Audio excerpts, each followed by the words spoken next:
अस्सलाम वालेकुम स्टूडेंट्स। आज हम first year federal first year की मैथमेटिक्स का चैप्टर नंबर 1 जिसका नाम है कम्प्लेक्स नंबर, उसका इंट्रोडक्शन करेंगे। इस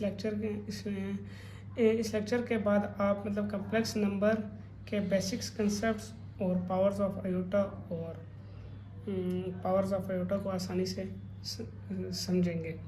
अब पहले हमारे पास क्या है, what is complex number. Complex number basically है z is equal to a plus B iota. अब यहाँ पे a हमारे पास रियल पार्ट है, b हमारे पास कोफिशिएंट ऑफ आयोटा है और आयोटा हमारे पास क्या है, इमेजिनरी पार्ट है।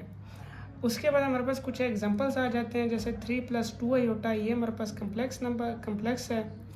ठीक है, आपने सर बताना है कम्प्लेक्स।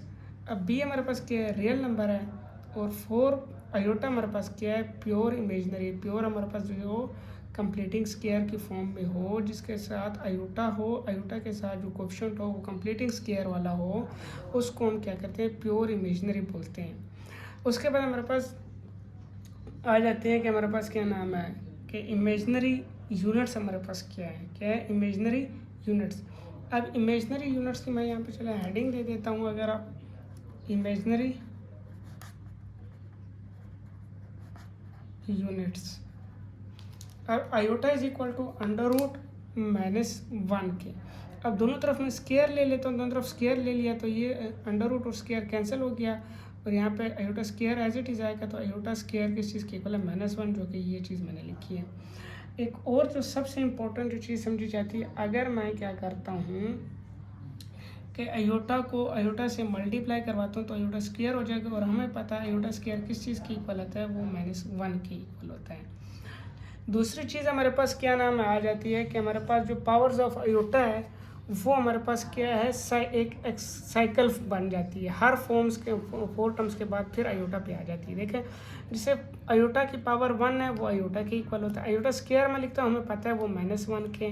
आयोटा की पावर क्यूब है, ये देखो आयोटा स्क्वायर डॉट आयोटा की, आयोटा स्क्वायर की वैल्यू क्या है, -1 है। -1 आयोटा, ये माइनस आयोटा के इक्वल होता है। आयोटा की पावर 4 है, वो क्या हो जाएगा, 1। इसी तरह मैं आयोटा की पावर 5 पे जाता हूँ, फिर आयोटा स्टार्ट हो गया। फिर आयोटा की पावर 4, फिर आयोटा की पावर 6 पे जाता हूँ, वो -1 के इक्वल होगा।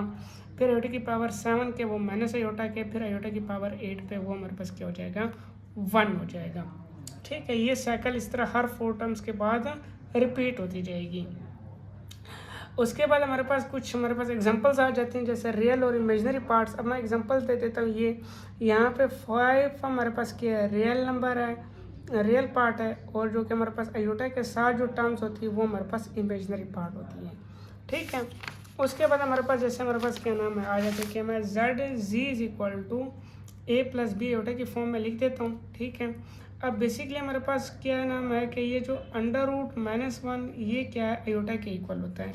वही साइकिल अगर मैं दोबारा फिर रिपीट करवाता हूँ, आयोटा स्क्वायर, दोनों तरफ स्क्वायर लेते हैं, आयोटा -1 के, फिर आयोटा की क्यूब, वो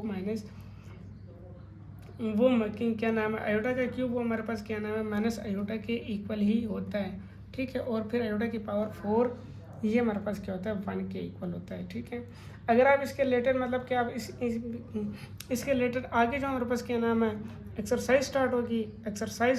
अगर आपको ये लेक्चर समझ आ जाएगी तो एक्सरसाइज भी इजीली आप स्टार्ट कर। अगले लेक्चर में हम इसकी सब्ट्रैक्शन, एडिशन और मल्टीप्लिकेशन वगैरह करेंगे। तो अब आपको एक्सप्लेनेशन इसकी जो होगी, वो आपको पास एक्सरसाइज होगी या पूरा चैप्टर होगा, वो इजीली सॉल्व हो जाएगा। स्टूडेंट्स, आज जो हमने कम्प्लेक्स नंबर की, आज के लेक्चर में हमने क्या किया, कम्प्लेक्स नंबर की डेफिनेशन की, इमेजिनरी यूनिट्स ऑफ आयोटा क्या होते हैं, पावर्स ऑफ आयोटा, और रियल और इमेजिनरी पार्ट्स को समझा है। अगले लेक्चर में हम क्या करेंगे, सिंपल कम्प्लेक्स नंबर की जो एडिशन सब्ट्रैक्शन करेंगे, फिर उसके बाद हम क्या करेंगे, एक्सरसाइज स्टार्ट करेंगे।